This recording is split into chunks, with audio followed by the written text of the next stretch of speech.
Ici Esperluette, bienvenue sur les ondes à toutes les unités, épisode 15. Dans cet épisode, on va parler de films sur les sectes. Soit dit en passant, c'est un thème qui est pas si exploité que ça au cinéma, mis à part dans les films d'horreur peut-être, comme Suspiria par exemple, alors que c'est pourtant assez fascinant et pour le coup assez cinématographique. On va avoir Witness avec Harrison Ford qui parle des Amish, un polar hyper cool qui est un de mes films préférés. On a Canine de Yorgos Lanthimos, le réalisateur de The Lobster et de Mise à mort du cerf sacré, qui parle d'une famille qui vit recluse et dont les enfants sont donc totalement coupés du monde. On va avoir aussi Holy Smoke de Jane Campion, c'est à peu près tout. En revanche, si le thème vous intéresse, il y a beaucoup de podcasts qui parlent de dérives sectaires. Dérives, donc, de Radio-Canada, sur un fait divers qui concerne une jeune femme qui est morte d'un coup de chaleur dans une tente de sudation, organisée dans le cadre d'un séminaire de développement personnel.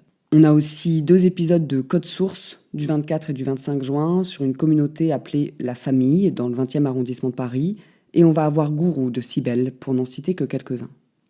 Je ne parlerai donc que d'un seul film en détail dans cet épisode, un film français qui s'appelle Les Éblouis, avec l'inénarrable Camille Cotin, qui est sorti en 2019 et qui a été réalisé par Sarah Succo, dont c'est le premier film en tant que réalisatrice.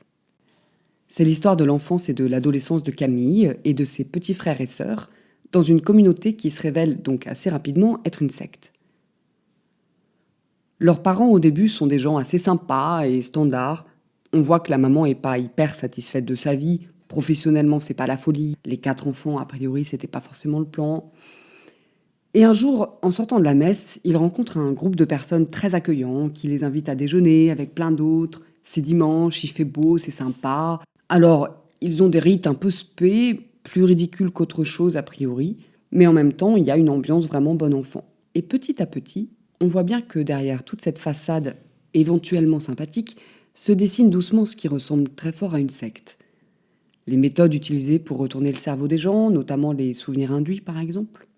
On voit comment ils s'organisent pour éloigner les gens de leurs proches, de leur famille, tout en les gardant dans la légalité puisque les enfants sont scolarisés. Donc pour dénoncer quelque chose, c'est pas facile. Les faits répréhensibles ne sont pas objectifs. C'est difficile de dénoncer quelque chose qui est impalpable. Il y a un tout petit défaut dans le film, c'est que les parents rentrent hyper vite dans le délire. Donc au début, on comprend pas bien pourquoi, comment là, ils rencontrent cette communauté.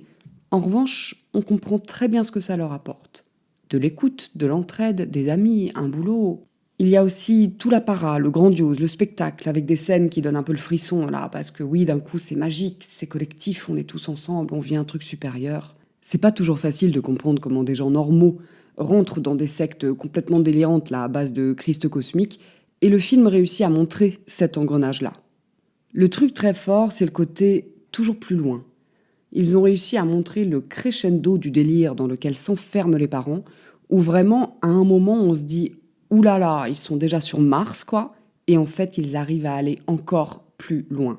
C'est un très beau film, et personnellement, ça faisait longtemps que j'avais pas autant été ahurie, prise par l'histoire, à me dire « mais oh mon Dieu, ça s'arrête quand le délire, quoi ?»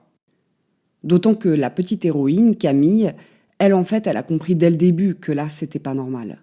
Elle est assez grande quand les parents rentrent dans la communauté, donc elle a les références, ce qui est standard, ce qui est acceptable, et ce qui ne l'est pas. Ses petits frères et sœurs, par contre, ils n'ont pas ces références. Donc elle finit par être vraiment seule, à faire semblant de croire au délire, parce que sinon elle est punie, possédée par le diable, blablabla, et tout ce qu'elle peut faire, c'est attendre d'être majeure.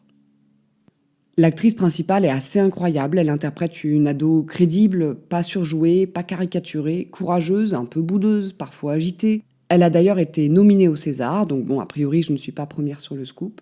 Jean-Pierre Daroussin est assez ouf en curé de l'enfer faussement bienveillant, parce que, oui, la bienveillance c'est un mot à la mode, mais ça peut aussi être une belle manière de dire des horreurs aux gens, mais avec le sourire et puis une voix douce et tranquille. Je suis sûre que ce film vous plaira. C'était Esperluette à toutes les unités, épisode 15. Gros bisous Roger, à vous.